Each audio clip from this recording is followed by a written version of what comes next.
जितना प्यार भरेगा उतना ही कल्याण का मार्ग बनने वाला है। प्रेम के प्रति उदासीन होने वाले लोग सहयोग में बढ़ नहीं सकते। हम दूसरों को कितना प्यार दे सकते हैं इसकी पूरी कल्पना अभी आपको नहीं है, क्योंकि हमारे अंदर प्यार का सागर बसा हुआ है और उसकी झलक मात्र भी हमने अभी तक देखी नहीं कि हम कितने प्यार से ओतप्रोत हैं।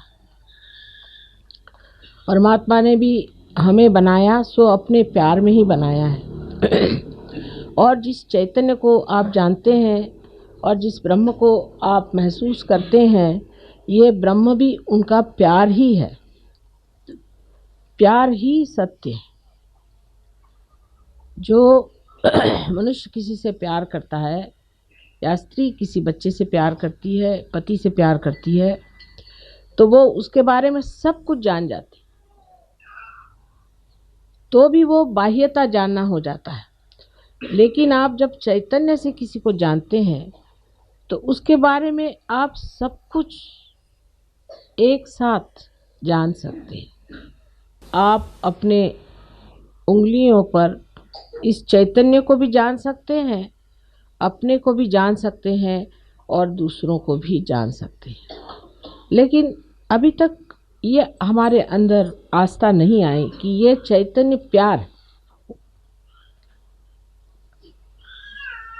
परमात्मा का प्यार है। ये प्यार की शक्ति है।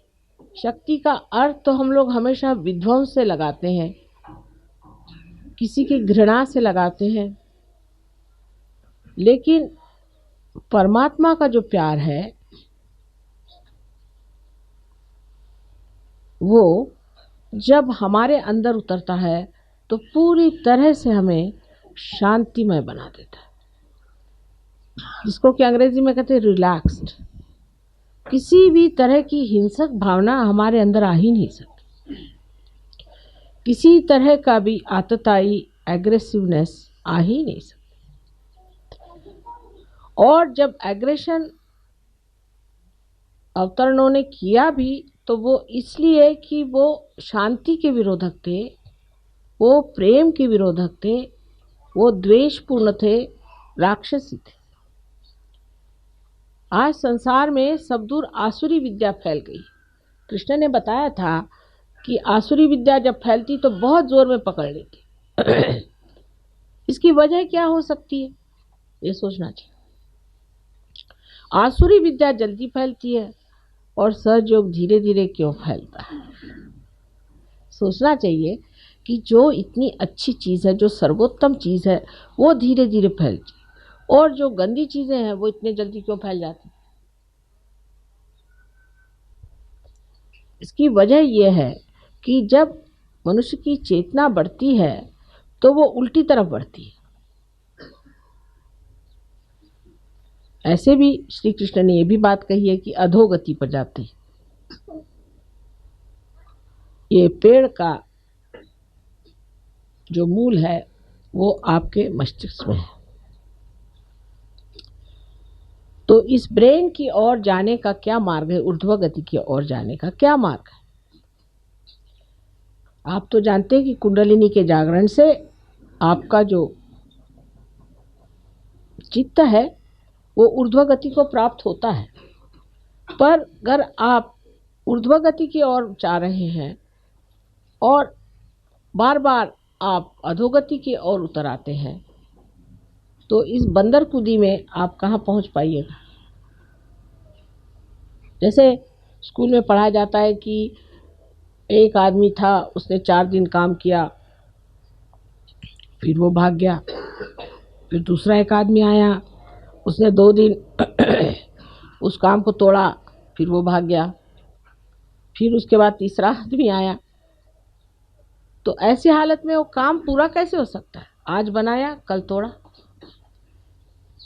क्योंकि हम उस अधोगति से ऊपर उठ रहे हैं, उस जड़ता से हम ऊपर उठ रहे हैं, इसलिए उधर खिंचाव ज़्यादा हो जाता है और इसीलिए बहुत ज़ोर लगा करके ऊपर उठना पड़ता है। हालांकि परमेश्वर की शक्ति आतुर है कि आपको कमल के जैसे सुंदर ऊर्ध्वगति दान करे और उसने प्रदान किया भी है, लेकिन उस दशा में रहने के लिए आपको थोड़ा सा जोर लगाना पड़ता है और जोर बड़ा सुंदर है, वो है प्यार का। अब प्यार का विश्लेषण कैसा किया जाए? प्यार का मतलब ये होता है कि जहां आप कोई सा भी कार्य करते हैं वो अपने हित के लिए और दूसरों के हित के लिए होना चाहिए। हित आत्मा का साध्य होना चाहिए।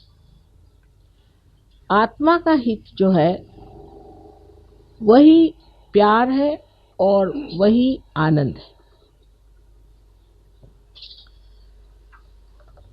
अब हम देखते हैं कि दुनिया में लोग किसी भी एक धारणा पे जुट जाते हैं। यही बात ठीक है, ऐसी करना चाहिए, यही होना चाहिए, मैं यही ठीक समझता हूँ, ऐसे ही करना चाहिए। इसे हम लोग अहंकार कहते हैं। अहंकार माने मैं करता हूँ। कितने बार आपसे मैंने बताया कि हम कुछ भी नहीं करते। कोई मरी हुई चीज़ को अगर हम दूसरी मरी हुई चीज़ बना दें तो हम क्या करते हैं? समझ लीजिए अगर एक पेड़ मर जाए और उससे हम एक फर्नीचर बना दें तो हमने क्या विशेष चीज़ कर ली? कुछ भी नहीं किया। एक मरी से दूसरी बना ली। और मरी हुई चीज़ों को इस्तेमाल करने से हम भी धीरे धीरे मरते हैं, माने हमारे भी अंदर आदतें जुट जाती हैं। जैसे कि हमें अगर आदत हो गई कि हम पलंग पे सों तो ज़मीन पे नहीं सो सकते, फिर पलंग उठाते फिरिए दुनिया भर में। अब हमारी क्योंकि जड़ता से ही प्रगति हुई है, जड़ की ओर आकर्षण एक तरह से बना हुआ है। उसको तोड़ने का एक ही तरीका है, क्या हम अपने से प्यार करते हैं? क्या हम स्वयं को प्यार करते हैं? अगर हम स्वयं को प्यार करते हैं तो कितनी बातें उसमें आ जाती हैं कि क्या हम कोई सा भी कार्य करते वक्त अपना अपमान या उपमर्द तो नहीं करते। माने चिढ़ जाना, बिगड़ जाना, नाराज हो जाना, जिसके लिए फिर हम दुखी भी हों तो भी जिस वक्त हुआ सो तो उतर गई आपकी इज्जत। दूसरी बात, अगर हम अपने से प्यार करते हैं तो हमारे अंदर एक तरह की ऐसी व्यवस्था होनी चाहिए कि दूसरा देखने वाला कहे कि कोई संत खड़ा हुआ है, तो उसकी एक अपनी हस्ती है जो कि माननीय होनी चाहिए, जिसको लोग माने। लेकिन माने कैसे अगर वो माननीय नहीं है? तो प्यार जब तक असलियत पे नहीं आता, जब तक असली प्यार नहीं होता है, तब तक झूठे प्यार से हम अपना उत्थान नहीं कर सकते। अब अगर हम अपना प्यार इस तरह से तौले कि हमने अपने लिए क्या किया, हमने ज़मीनें खरीद ली, मकाने बना लिए, बाल बच्चे हमारे पड़ गए, सब कुछ हो गया। अब हमने अपने लिए क्या? स्वार्थ, स्व का अर्थ हमने लगा लिया क्या? अपने लिए हमने कौन सी सेवा की? माँ की सेवा तो बाद में होगी, पहले अपनी करो बेटे। अपनी सेवा में क्या प्राप्त होने का है, क्या हमारा लक्ष्य है, वो सोच लेना चाहिए। हमें क्या पाने का? हमें पूर्णतया परमात्मा के साम्राज्य में अधिकार से बैठना है। उस अधिकार को हमें प्राप्त करना है।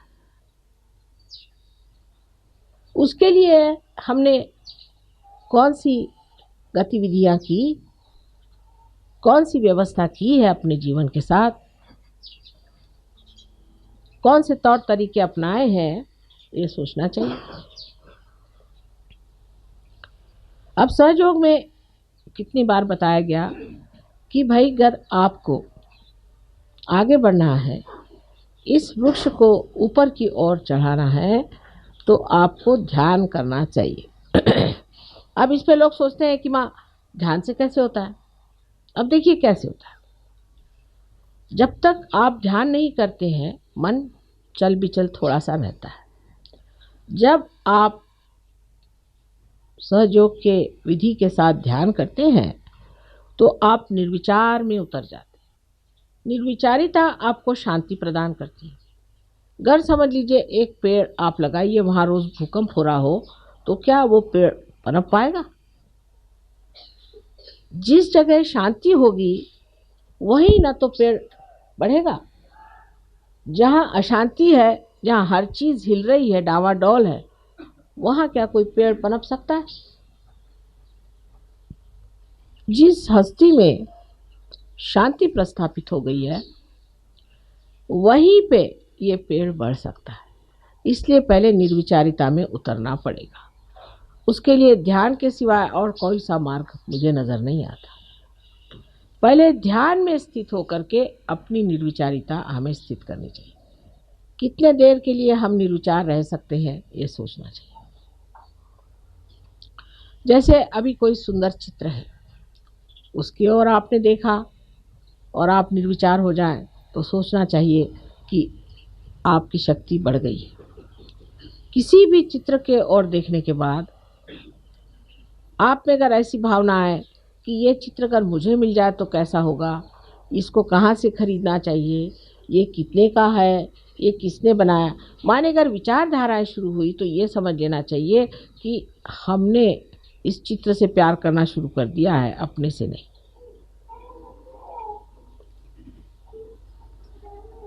जब तक हम ये कहते रहेंगे कि ये मेरा है, माने वो मैं नहीं हूं, मुझसे अलग चीज है। तो जब अपने को हमें बढ़ाना है और इसकी पूरी वृद्धि करनी है, ग्रोथ करनी है, तो ज़रूरी है कि हम ध्यान में रहें और निर्विचारिता अपने अंदर स्थापित करें। जब तक निर्विचारिता स्थापित नहीं होती है, सहयोग बातचीत ही बातचीत रह जाएगी। जब तक हम अपने से ही प्यार नहीं कर सकते, तो हम दूसरों से क्या प्यार करें। लेकिन प्यार का अर्थ ये नहीं होता है कि अपने से प्यार करने का मतलब ये है कि हमारे बहुत सारे रुपए पैसे इकट्ठे हो जाएं, या हमारे पास 10-12 मोटर गाड़ी हो जाएं और हम बड़े आराम से घूमते फिरते रहें। ये जो लोग पा भी लेते हैं, वो भी आप जानते हैं माँ के पास आते हैं और कहते हैं कि माँ इसका कुछ इलाज करें, हम तो भर पाए। अब जो अपने से प्यार करता है, वो सब चीज से देखता है कि ये शरीर जो परमात्मा का है, जो उसका मंदिर है, उसे किस तरह से सुंदर स्वच्छ रखा जाए। इस मामले में भी बड़ी गलत धारणाएं संसार में हैं। जैसे आजकल के मॉडर्न ज़माने में बहुत सी बातें निकल आई कि साहब हर एक आदमी को दुबला होना चाहिए। अब उसके लिए चाहे आपको टीबी हो जाए तो भी आप दुबले हो जाएंगे। आप मच्छरों जैसे जब तक नहीं होइएगा, तब तक आप खूबसूरत नहीं होते। और ऐसी खूबसूरती लेके करने का क्या है।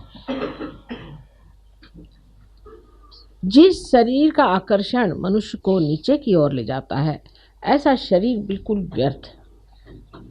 शरीर ऐसा होना चाहिए कि जिसके अंग प्रत्यंग से चैतन्य बहे। जिस शरीर का अंग प्रत्यंग जितना भी बना हुआ है, वो ऐसा हो कि जिससे सबका शुभ हो। ऐसा वो शरीर हो कि जो जहाँ एक बार छू जाए वो चीज़ प्लावित हो जाए और उसमें से चैतन्य बहना शुरू हो जाए। ये शरीर का सौंदर्य जो है यही दैवी सौंदर्य है। और बाह्य के सौंदर्य की ओर दौड़ना और इस तरह की धारणाओं के ऊपर चलना, कभी तो कहते हैं मोटे हो जाओ, कभी कहते हैं दुबले हो जाओ। मोटे और दुबले होना या और तरह से अपने शरीर को चमकाना, इसकी कोई भी सहयोग में खास ज़रूरत होती नहीं। कि लोग बहुत सारे ये सोचते हैं कि 10 बार नहाने से तंदुरुस्ती अच्छी होती है। कोई लोग ये सोचते हैं कि बदन पे हर तरह के लेपन लगाने से शरीर अच्छा होता है। इसकी आपको कोई ज़रूरत नहीं है, स्वयं आपके अंदर ये सब चीज़ें कार्यान्वित है।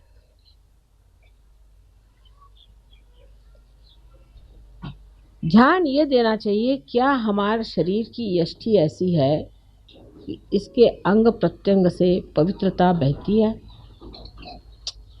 हमारी ओर देखकर लोगों को क्या पवित्रता की भावना आती है कि अपवित्रता की?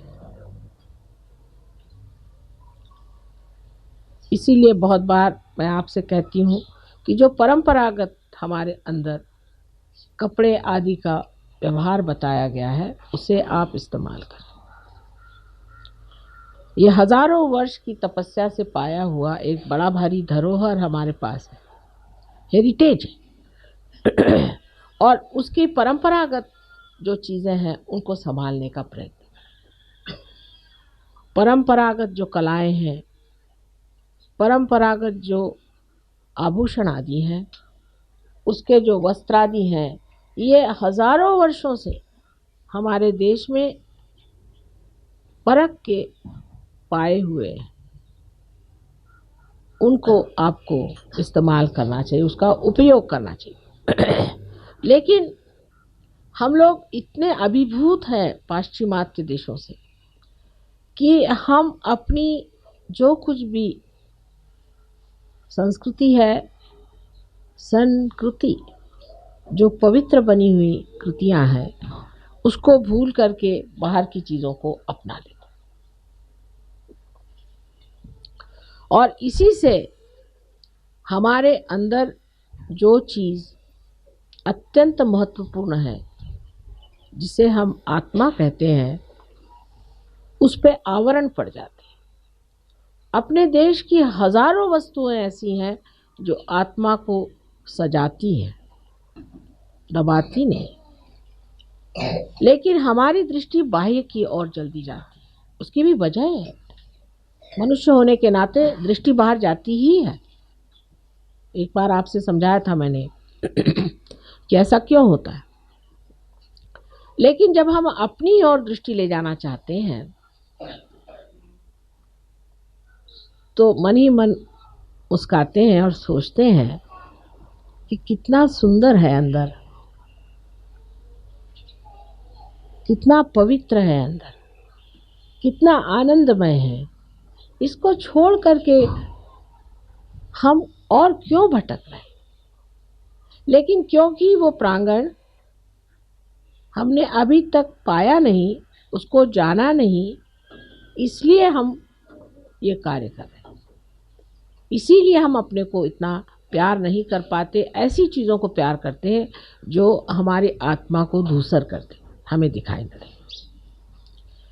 बहुत सी बातें इस तरह की हमारे जीवन में है। अब जैसे पाश्चिमात्य लोगों की बातें हैं, अब तो हम रह चुके हैं वहाँ। हम देखते हैं कि इतना बिला वजह वो लोग अपने जीवन को बर्बाद कर रहे हैं, अधोगति में जा रहे हैं। జై శ్రీ మాతాజీ.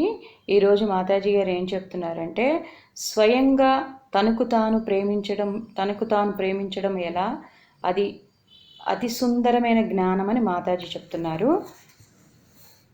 సహజయోగం అనేది ఇప్పటిది కాదు, ఎన్నో వేల సంవత్సరాల నుంచి ఉంది. సహా అంటే మనతో, జా అంటే జన్మించిన, ఇది జీవంత క్రియ, జీవంత శక్తి మన అందరిలో, మన లోపల కార్యాన్వితమవుతుంది.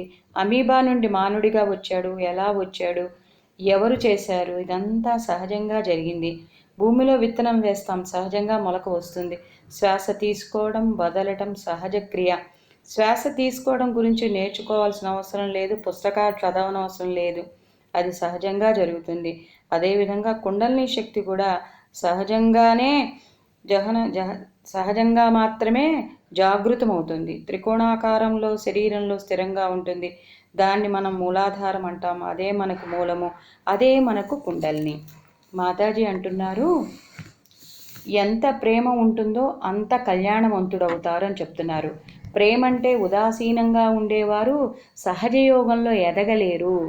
ఇతరులకి ఎంత ప్రేమ ఇవ్వాలంటే అది మన ఊహకు కూడా అందదు. మనలో ప్రేమ అనే సాగరం ఉండాలి. మీరు ప్రేమ అనే నీటిలో ఒక నీటి బొట్టును మాత్రమే కూడా చూడలేదు. కానీ భగవంతుడు ప్రేమ సాగరం లాంటిది. భగవంతుడు ప్రేమ చైతన్యం ద్వారా తెలుసుకుంటారు.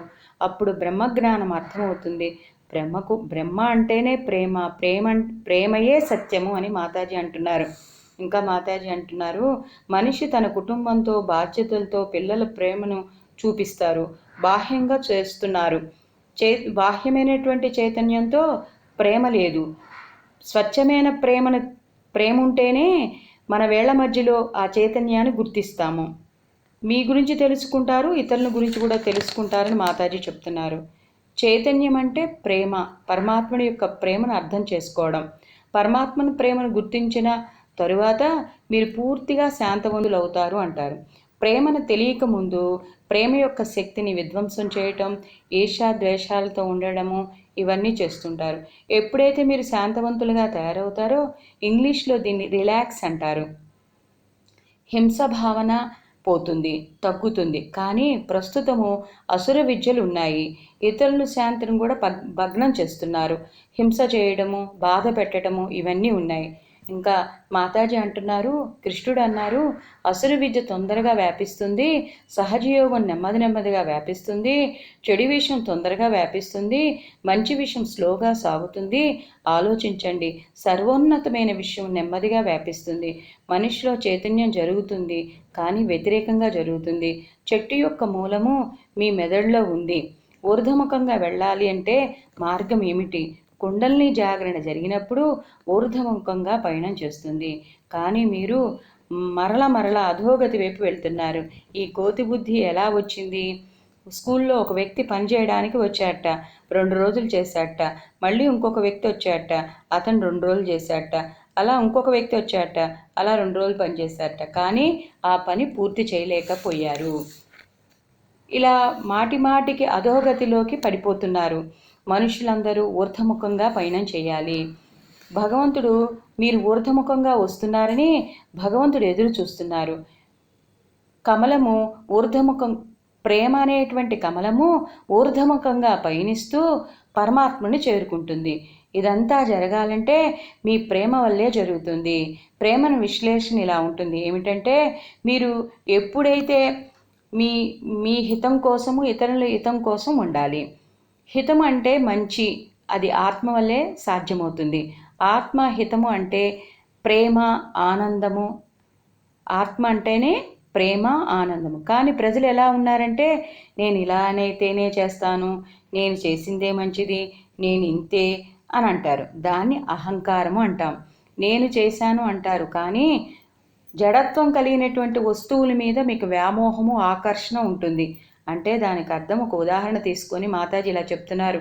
ఒక చెట్టుని తీసుకొని ఒక చెట్టుని కొట్టివేసి ఆ చెట్టు ద్వారా మంచాలని, కుర్చీలను తయారు చేసి అప్పుడు ఆకర్షణమైనటువంటి ఆ మంచాన్ని చూసి నేను మంచం మీదే పడుకుంటాను, నేను కుర్చీలోనే కూర్చుంటాను అని అంటారు. కింద కూర్చోరు, కింద పడుకోరు. ప్రజలందరూ కూడా జడత్వం మీద ఆకర్షణ, మమకారం కలిగి ఉంటున్నారు.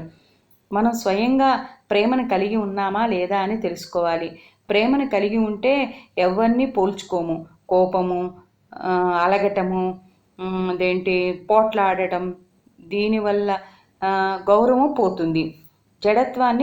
మన జీవితంలో జడత్వాన్ని చాలా దూరంగా పెట్టాలి. నీలో ప్రేమ ఉంటే నీ అంతర్గతంగా మార్పు వస్తుంది. నువ్వు సంతుడుగా మారుతావు. నీలో ఎప్పుడైతే స్వచ్ఛమైన ప్రేమ ఉంటుందో నువ్వు ఉత్థానం చెందుతావు. స్వచ్ఛమైన ప్రేమ ఉంటే నువ్వు ఉత్థానం చెందుతావు, ఇతరులను కూడా ఉత్థానపరుస్తావు. నీ ప్రేమే, ఈ ప్రేమతో మీరు ఏం చేశారు? నువ్వు ఏం చేస్తున్నావు? నువ్వు పెళ్లి చేసుకుంటున్నావు, ఇల్లు కట్టుకుంటున్నావు, నీ పిల్లల్ని చదివిస్తున్నావు. ఇలాంటి ప్రేమ అంతా కూడా స్వార్థంతో కూడినది. తల్లి సేవను సరే పక్కన పెట్టండి, అది తర్వాత. నీవు ప్రేమలో ఏం చేశావు, ఏం పొందావు, ఎలా ఉండాలి అంటే పూర్తిగా అధికారం పరమాత్మ సామ్రాజ్యంలో ఉండాలి. ఆ అధికారం పొందాలంటే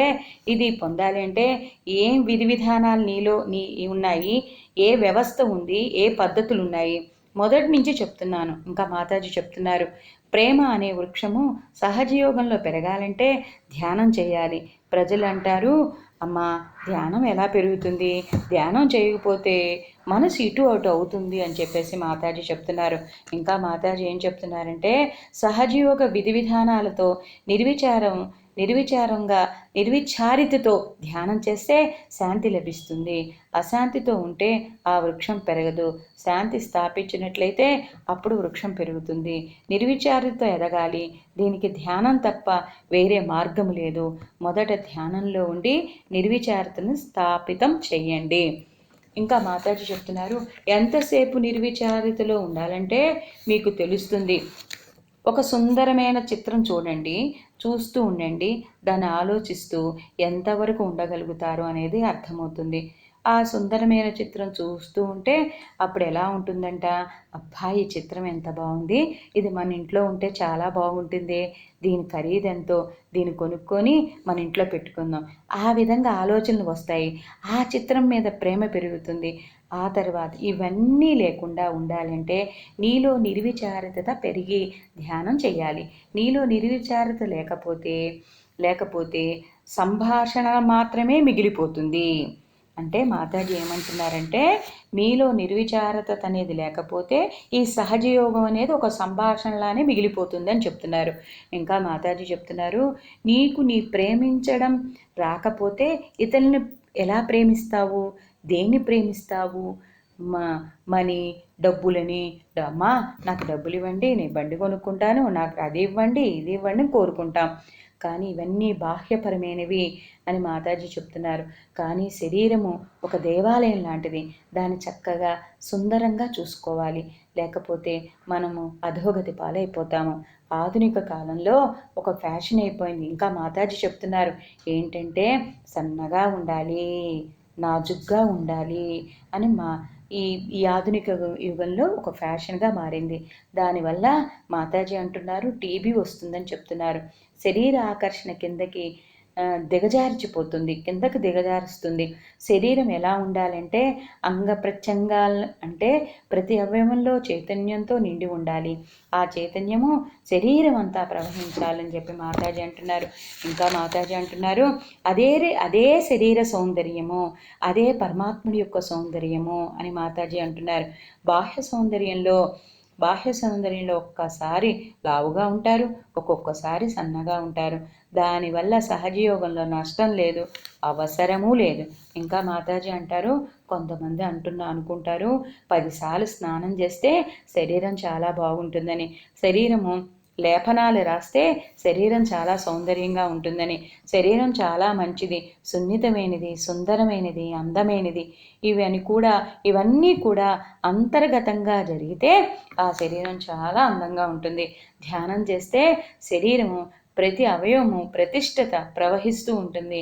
మనం చూసిన వారు ఎవరైతే పవిత్రంగా మనం అనిపించుకుంటామో అదే పవిత్రత. అబ్బా వీరెంత పవిత్రతగా ఉన్నారు, వీరెంత చక్కగా ఉన్నారు అని ఎవరైతే మనల్ని అంటారో అప్పుడే మనలో పవిత్రత అనేది పైకి కనిపిస్తూ ఉంటుంది. మరలా చెప్తున్నాను, బట్టలు వేసుకునే విధానం తెలుసుకోవాలి. అవి వేల సంవత్సరాల నుంచి ఉంది. మన సంస్కృతి చాలా పవిత్రమైనది. అది మన ధర్మం. దాన్ని కాపాడుకోవటం మన ధర్మం, కర్తవ్యం, ఉపయోగించుకోవాలి. ఇది మంచి సంస్కృతి మర్చిపోయి విదేశీ సంస్కృతిని స్వీకరిస్తున్నారు. ఇది చాలా తప్పని మాతాజీ అంటున్నారు. మన శరీరంలో ఆత్మ మీద దుష్ట సంస్కృతి ప్రభావం పడుతుంది. ఆత్మని బాధ పెడుతున్నాము. బాహ్య దృష్టి మీద ఉంటున్నాము. అంతర దృష్టి తక్కువైపోతుంది. అంతర్గత దృష్టిలో ఎవ్వరికి వారు చూసుకున్నట్లయితే అంతర్గతంగా ఎంత ఆనందమో, సుందరంగా, పవిత్రంగా ఉంటుంది. ఇంత చక్కని విషయాన్ని వదిలివేసుకొని ఎక్కడికెక్కడికో వెళ్ళిపోతున్నాం. ఈ వస్తువు ఇప్పటి వరకు ఎక్కడా దొరకలేదు. అందుకని ప్రేమకు వ్యతిరేకం పనులు అంటే ఈ వస్తువుని ఎవ్వరికీ దొరకలేదంటే ఆత్మ అనేటువంటి విషయము ఎవ్వరికీ దొరకలేదు. ఈ సహజయోగం అనేటువంటి విషయము ఎవ్వరికీ దొరకలేదు. ఆ సమయంలో మనం ఎలా ప్రవర్తించాము? ప్రేమను వ్యతిరేకమైనటువంటి పనులు చేశాము. అందుకే ఆత్మను బాధ పెట్టద్దు, ఆత్మకు వ్యతిరేక పనులు చేయొద్దు. విదేశీ ప్రజలు అధోగతిలోకి వెళ్ళిపోయారు. వాళ్లకు ఆత్మ తెలియదు, వాళ్ళకి జడత్వం కలిగి ఉన్నారు. వారికి భారతీయులు మాత్రమే ఉత్థానపరచగలరు. వారికి సహాయం అవసరము. జడత్వాన్ని గుర్తించండి. సహజయోగులంటే జడత్వాన్ని గుర్తించేవారని అర్థము. అది కేవలం సహజయోగులకు మాత్రమే జరుగుతుంది. మాతాజీ ఏమన్నారో చూడండి. పైన ఏం చెప్పారో చూడండి. ప్రేమ మనకి ఎక్కడా దొరకలేదు. స్వచ్ఛతమైనటువంటిది, సుందరమైనటువంటిది, ఆనందము, ప్రేమ మనకి ఎక్కడా దొరకలేదు ఇప్పటి వరకు. మనం ఎప్పుడైతే సహజయోగంలోకి వచ్చామో సుందరమైన, ఆనందమైన, కళ్యాణవంతమైన మనకి ఆనందం, ప్రేమ దొరికింది. జయ శ్రీ మాతాజీ.